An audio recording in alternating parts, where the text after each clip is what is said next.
pointing the finger at someone, that 3 fingers are pointing back to us. There's only 1 finger that's pointing outwards. So we should remember the other 3 fingers. Fourthly, we should keep in the company of righteous people. This is a very important way of keeping away from backbiting. If someone's backbiting, get up and leave their company. The Prophet ﷺ said, the likeness of a good companion and a bad companion is that of a person carrying musk and another who works the bellows. In other words, like a person who works with iron. The person carrying musk might give you some of it, or at very least you will enjoy the pleasant scent. And the person with the bellows will either singe your clothing, or at least he will make you suffer from the bad smell. Okay, and we can see this. How many times have we seen people, because of good company, they've been affected in a good way, and because of bad company, they've been affected in a bad way? How can we have some examples? Yeah, I mean, I used to know a brother who was quite close to me in college, and he, mashallah, used to pray salah, used to do everything that you would expect.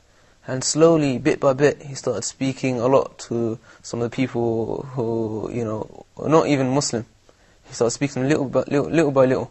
Then after a while, he would start How did this affect him? He would start spending more time, and then eventually he stopped praying salah, and he left the group. SubhanAllah. I mean, this is an extreme example, because the Prophet ﷺ said, بَيْنَ الرَّجُلِ وَالْكُفْرِ وَالشِّرْكِ تَرْكُ الصَّلَاةِ. Between a man and disbelief and polytheism is leaving the prayer. So the one who doesn't pray is not a Muslim. And this is a very extreme example. Yes, brother, you have any? I know a friend of mine. He was with a good company, a religious group, and he was using to pray and go to the mosque. But actually, after a while, he got with a bad company, and he also he went astray. left. Many examples we can see. Conversely, have you got anything opposite of that? Yeah, I think, just simple examples as in, sometimes you fall into backbiting easily without noticing.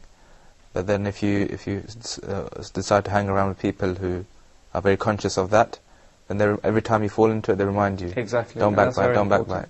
Until it becomes a habit that you don't mention anything. And that's what this point is, that to make sure that we actually do hang around with those kind of people. The 5th point, how we can stop backbiting, is a very practical one that we can all do as well. And that is to make a firm and determined resolution to stop. There was one scholar of the past, he said that I swore an oath that for every time I backbite someone, I would fast 1 day.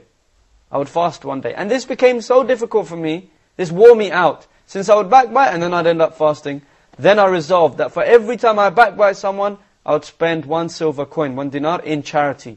And then, for the love of money, I gave up backbiting.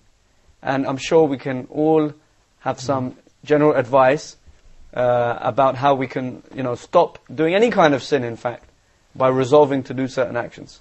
It's like forcing myself to run 10 miles each time I backbite. Yeah, that's a very good thing that you do. Yes, Gurras. Again, within a group, you could say that any time one of us backbites, the other person gets a punch from the other. not in the head. Not in the head. Not in the head. That's not allowed in Islam. You can say if someone doesn't pray nawafil supererogatory prayers, then for every time he backbites or does any sin, he can start praying. Yeah, he can pray maybe 20 rakahs. In fact, I know somebody who used to do that. Every time I backbite, I'll pray 20 rakahs of prayer. And the brother's character is actually very good, and you can see some of the things that he does for that. What other things can one do? Just to give in charity, as you know. Give in charity, that's another thing. Wash the dishes, maybe. Wash the dishes, how would that help? Because a lot of people, don't like washing the dishes. I don't like washing the dishes. So maybe if they wash the dishes, they'll be put off by that. Yeah, so every time I backbite, I'm going to wash the dishes, okay.